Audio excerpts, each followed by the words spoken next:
irréaliste ou surréaliste? Je n'ai pas à discuter des mérites, ils n'ont qu'à expliquer clairement leur proposition. Moi, je suis ici pour assumer ce que je fais et ce que mon parti fait par rapport aux enjeux de l'heure. Mais il faudra vous méfier de quelque chose de la politique de haute toi que je m'y mette. Maître Gims l'avait dit. Il est là, il fait quoi? En dehors de se réclamer les plus vieux opposants après Tshisekedi. Comment peut-on être opposant et être au pouvoir? Monsieur Bell, on va clore le chapitre de 100 jours pour cette question. Aujourd'hui, c'est un fait.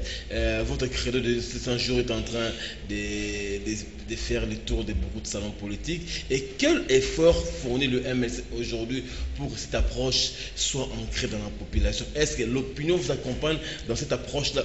Vous avez jaugé le niveau de l'opinion. Est-ce que les 200 jours passent dans l'opinion? Ça vous accompagne? Je ne suis pas responsable d'un institut de sondage, mais j'aimerais citer un sondage réalisé par un de vos confrères, Top Congo, sur le sujet.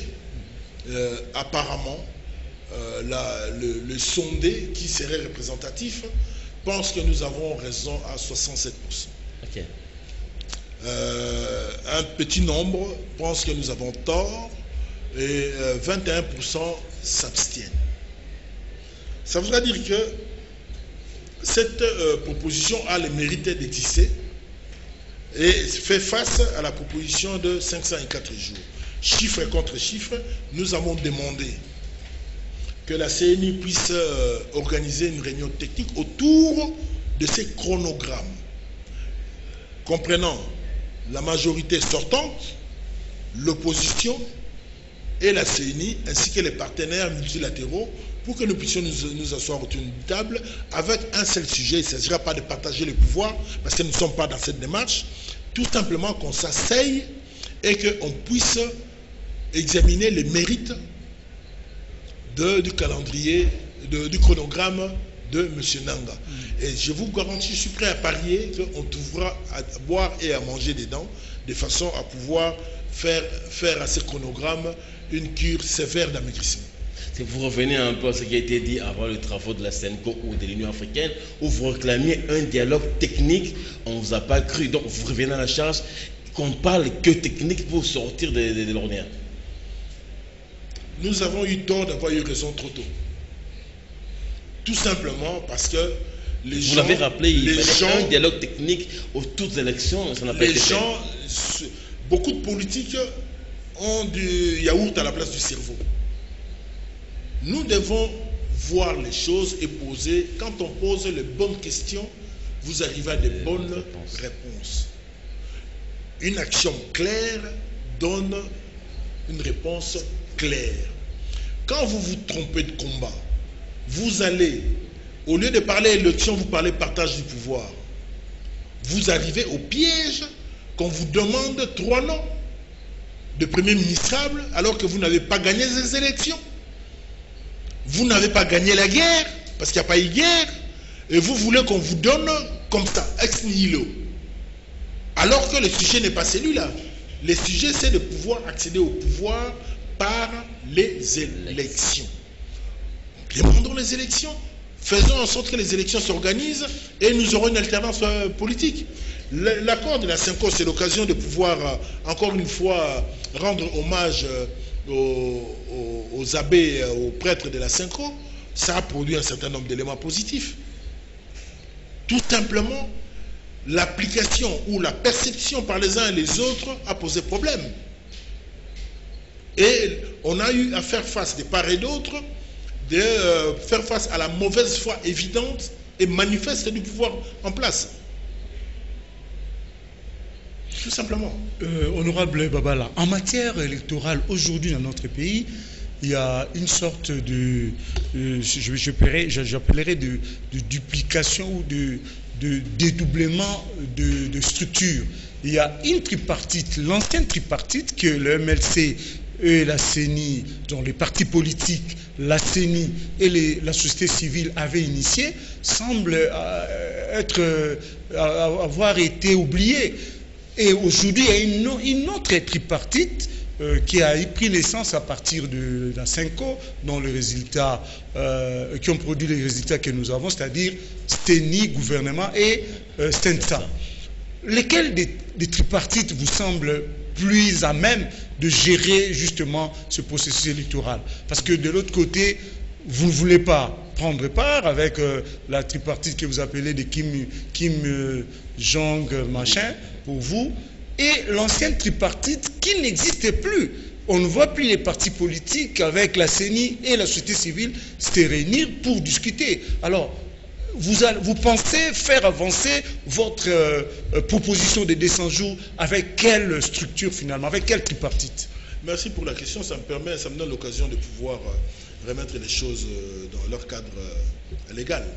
Quelle est la substance, le substrat, pas la substance, le substrat légal du CENSA? Quelle est la loi qui l'organise? Quelle est la légitimité de leur acteur? L'accord du 31 décembre 2016. Oui, l'accord du 31 décembre parlait de consensus. Vous pouvez me sortir un consensus là sur le sujet? Mais la loi organique est en chantier. Vous êtes député. Vous savez que l'option a été levée au Parlement pour que la loi organique soit pondue très prochainement. Monsieur le journaliste, je ne vous apprendrai rien. C'est le b.a.-ba du droit. Une loi ne rétroagit pas. Okay. Il n'y a pas de rétroactivité dans la loi. Aujourd'hui, au moment où nous parlons, quel est le substrat légal, constitutionnel, légitime du CENSA? Il n'y en a pas. Donc, ce que vous appelez la tripartite CENI, ce n'est pas la tripartite, c'est les cadres de concertation. Ou c'est dans le règlement intérieur ou la loi organique de la CENI, où les acteurs politiques, qu'on appelle les acteurs électoraux d'une manière générale, se retrouvent pour échanger et faire des propositions, des recommandations. Ces cadres-là existent. Nous demandons au président de la CENI de les réactiver. Je ne parle pas de M. Nanga, je parle du président de la CENI. Je fais la distinction entre la personne et la fonction. Je demande au président de la CENI de pouvoir réactiver ces cadres pour que les Congolais s'échangent, échangent des idées pour l'intérêt de notre pays. L'histoire de Maître Kim, c'est, il faut bien prononcer le nom du président de la Corée du Nord. Kim Jong-un, c'est différent. Pour nous, c'est quelque chose d'abstrait, qui n'existe pas. Que le gouvernement considère de toute façon. C'est de bonne guerre que le gouvernement considère une coquille vide. Monsieur Papala, aujourd'hui, on voudrait un peu savoir quel regard porte le MLC sur le mandat de M. Kabila, qui, après on appelle pas sa prolongation, sur les rallonges faits après les accords du 31 décembre 2016, quel regard avez-vous sur le mandat du président Kabila à 3 mois du 31 décembre 2016? Je ne suis pas porte-parole de M. Kabila.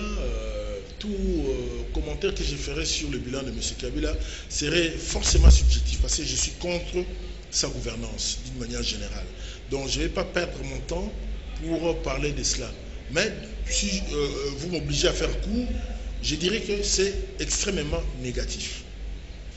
Extrêmement négatif. Le fameux paramètre macroéconomique,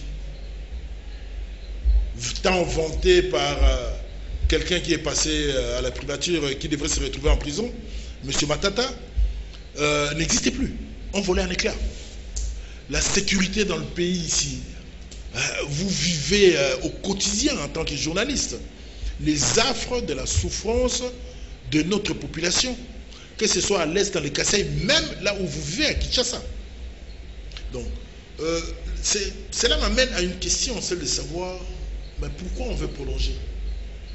La raison, c'est uniquement l'organisation des élections apaisées, crédibles, propres, ou il y a quelque chose d'autre.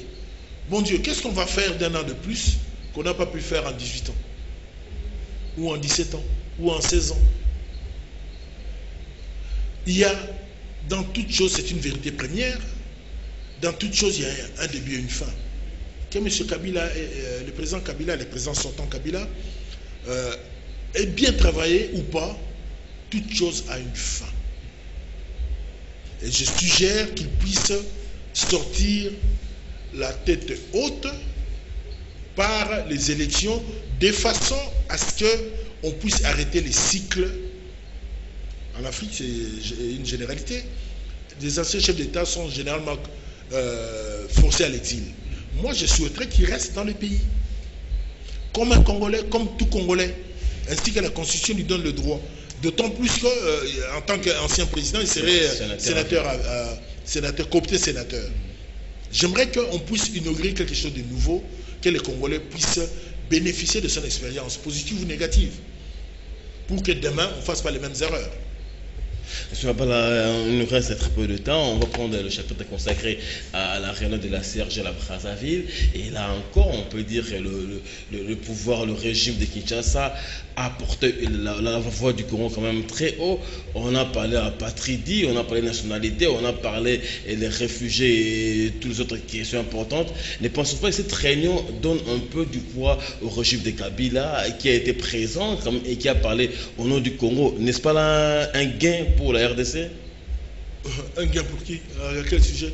Tout simplement, je voudrais vous signaler que le pouvoir en place qui représente notre pays n'est pas frappé d'ostracisme au niveau international. Il a fait son devoir d'aller représenter le Congo, mais ce que je retiens de cette rencontre de Brazzaville, c'est le communiqué final qui appelle le président sortant de pouvoir appliquer correctement l'accord du 31.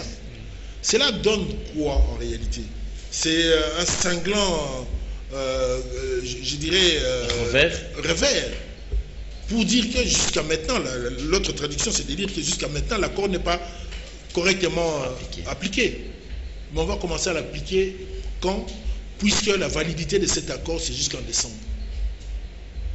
C'est là le lieu de pouvoir nous poser la question de savoir à quoi joue le président sortant, Kabila. À quoi joue-t-il? Il y a un début à toute chose et il y a une fin. Et on choisit la manière de sortir du pouvoir. Si on veut sortir par la grande porte, libre à vous. Si vous voulez sortir par la petite porte, libre à vous aussi. Quant à nous, nous pensons que la seule issue, c'est l'organisation des élections. Pensez-vous qu'aujourd'hui au Congo, il y a enlisement? C'est évident. C'est évident. À tous les niveaux, pas seulement au niveau politique. Au niveau social, au niveau financier. Savez-vous quel est les arrêts de retard des ministres en termes de salaire? Des fonctionnaires? Des ministres arrêtent de salaire? Absolument. Des députés? Des sénateurs? À quoi on joue? C'est comme si vous mettiez quelqu'un dans une salle remplie de barils de pétrole, un gamin qui joue avec un briquet. C'est exactement la même chose. Moi, c'est très forte, mais c'est pas là. Barils de pétrole, briquet, c'est-à-dire que le Congo est au bord de l'explosion ou de l'implosion. Ce que nous vivons dans les Kassai, c'est quoi? Ce que nous vivons dans l'Est, c'est quoi? Ce que nous avons vécu ici à Kinshasa, c'est quoi? C'est l'expression d'un délitement du pays. Ce que vous vivez en termes miniers, c'est une mafia minière qui prend le pays en otage, avec la complicité de nos autorités. Prenez n'importe quel dossier minier, vous verrez qu'il y a une implication forte des autorités civiles et militaires du pays. N'importe quel dossier. Et des gens qui ont de comptes à l'étranger. Les dossiers BGFI, révélés par le journal Le Soir. Les Panama Papers. Pourquoi on n'en parle pas dans ces pays? Quand on veut exercer le contrôle parlementaire, on nous stoppe par une motion incidentielle. Alors que la Cour constitutionnelle a clairement dit que motion sur motion ne vaut. Nous sommes une minorité au Parlement. Nous n'avons pas l'ambition de pouvoir faire échec, faire tomber un gouvernement. Ce que nous voulons, c'est un débat, que le peuple sache pourquoi il y a de nouveaux passeports biométriques ou semi-biométriques. Pourquoi? Alors que c'est le même État qui a livré les précédents passeports en nous disant que c'est biométrique. Aujourd'hui, on découvre que c'est semi-biométrique. Est-ce qu'on n'a pas le droit de poser des questions aux ministres, qui sont des ministres de la République, qui utilisent le fonds du trésor public pour n'importe quoi. Leurs missions, leurs actions et tout. Et l'État, subitement, devient commerçant. Si ce n'est la raison de pouvoir faire entrer l'argent dans le trésor public, uniquement ça. Encore faut-il qu'on sache quel est le coût réel du passeport. Si on le vend à 185 $, on a eu des enquêtes qui disaient qu'il y a des parts importantes de passeports et de permis de conduire qui vont ailleurs que dans les caisses de l'État. Nous le savons. Est-ce que c'est un tort de demander à un ministre de confirmer ou d'infirmer cela? Pourquoi ont-ils peur qu'il y ait un déroulement d'une motion d'un débat? Puisqu'ils sont majorité, ils doivent être sûrs d'eux de pouvoir sauver leur ministre. De quoi ont-ils peur? On annonce pour demain déjà, le 21, l'arrivée de Nikki Haley, l'ambassadrice américaine aux Nations Unies. Vous voyez son arrivée sous quelle perspective, honorable Babal, au niveau du MLC? Parce que la scène s'apparenterait pour certains observateurs à ce que Bill Richardson aurait fait à un certain moment avec le maréchal Mobutu en 1997, où s'apparenterait également avec une certaine Madeleine Albright du passage ici pour donner des remontrances ou faire des remontrances à Laurent Désiré Kabila. Est-ce que vous pensez que l'histoire va se répéter? L'histoire dans notre pays est un perpétuel recommencement. Je ne sais pas ce que cette dame, quel message elle va porter, mais je sais que c'est une dure du système américain Trump. Il ne vient pas seul, il vient avec un général d'Africom, d'après ce que je sais, et un conseiller du Conseil national de sécurité de chez eux. Donc à l'évidence, il est question des questions de sécurité, apparemment, puisqu'il y a un général et un membre du Conseil national de sécurité. Et Madame Haley, qui représente les États-Unis au niveau de New York, a certainement un message politique. Je souhaite que ça aille dans le sens du renforcement de notre Constitution, c'est-à-dire du respect de notre Constitution, et que cela puisse être entendu. Il n'y a pas pire sourd que la personne qui ne veut pas comprendre.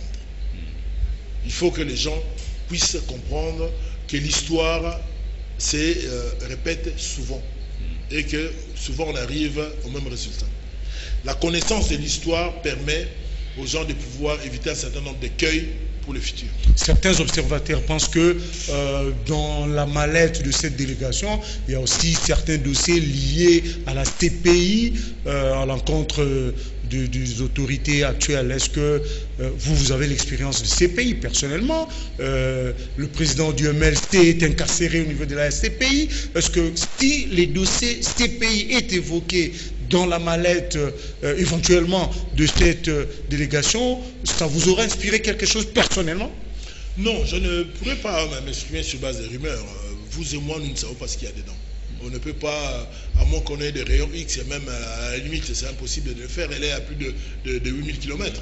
Donc, ce que contiendrait sa mallette, je ne suis pas au courant. Qu'à cela ne tienne, en ce qui concerne la CPI, je crois qu'ils ne font pas affaire comme les gens en font une sorte d'épouvantail. Ils ne sont pas aussi propres qu'ils les présentent, qu'ils les prétendent. Vous venez de suivre Mediapart, vous venez de suivre un certain nombre de publications par le Guardian, par un certain nombre de journaux. Ils ne sont pas aussi propres. C'est une cour qui est faite pour traquer les Africains, avec la complicité des Africains qui ont signé les statuts de Rome. C'est comme si nous étions incapables de pouvoir faire la promotion de notre propre justice, qui, cela soit dit, à certains égards, fait mieux le travail que la CPI. Vous avez dit que j'en ai l'expérience, j'en ai vécu. Même les sous-stiat font bien le travail par rapport au bureau du procureur de la CPI. Monsieur Babal, on va clore l'émission ici. On revient à la question principale, les 200 jours du MLC pour les élections au Congo. Est-ce que vous y croyez? Vous avez foi à cela? Est-ce que l'opinion peut dormir tranquille si jamais la démarche passait au niveau des plateformes politiques, au niveau des autorités du pays? Est-ce que ces 200 jours-là, à leur terme, il y aura élection? Je crois qu'il ne faut pas aller par des incantations. Il faut être démonstratif pour pouvoir persuader les gens. C'est la persuasion qui entraîne une conviction. Ce n'est pas l'inverse, ce n'est pas la foi comme l'église de Maman Olingue. Donc on n'est pas dans ce schéma-là. Il faut arriver à faire convaincre, chiffre contre chiffre, que la seule voie pour ces pays de retrouver sa dignité, ce sont les élections. Il faut être sérieux là-dessus. Nous disons que 200 jours. Les 200 jours, on ne peut pas le faire comme nous le faisons ici pour le faire sous forme d'incantation.